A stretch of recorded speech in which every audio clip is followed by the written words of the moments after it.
Hi friends, ఈరోజు మన short వచ్చేసి ప్రోటీన్ లడ్డు ఎలా చేయాలో చూసేద్దాం. దీనికోసం 5 నుండి 10 ఖర్జూరాలు మిక్సీ వేసి పెట్టుకోవాలి.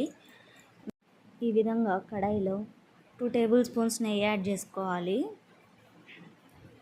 నెయ్యి బాగా కరిగాక ఫ్లేమ్ వచ్చేసి లో ఫ్లేమ్లోనే ఉంచుకోవాలి చివరి వరకు కూడా.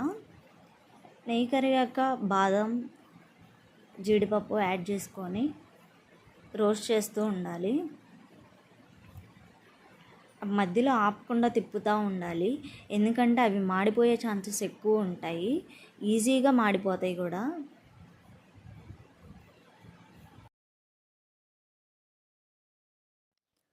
ఈ విధంగా తిప్పుతూనే ఉండాలి బ్రౌనిష్ కలర్లో వచ్చే వరకు కూడా. అవి వేగడానికి 1.5 మినిట్ వరకు కూడా పడుతుంది. మనకి రోస్ట్ అయిన స్మెల్ రాగానే, బ్రౌనిష్ కలర్లో రాగానే ఒకదాని తర్వాత ఒకటి యాడ్ చేసుకుంటూ ఉండాలి, లేదంటే ఈ రెండు మాడిపోతాయి అన్నమాట. పిస్తా, సన్ఫ్లవర్ సీడ్స్, పంప్కిన్ సీడ్స్ ఒకదాని తర్వాత ఒకటి వెంటనే యాడ్ చేసుకుంటూ ఉండాలి. వేసాక అన్నీ మొత్తం ఒకసారి బాగా కలుపుకొని మనం మిక్సీ వేసి పెట్టుకున్న ఖర్జూరంని కూడా కలుపుకొని, ఖర్జూరం వచ్చేసి చేత్తోనే కలుపుకోవాలి, స్పూన్తో కానీ గరిటెతో కానీ కలవదు.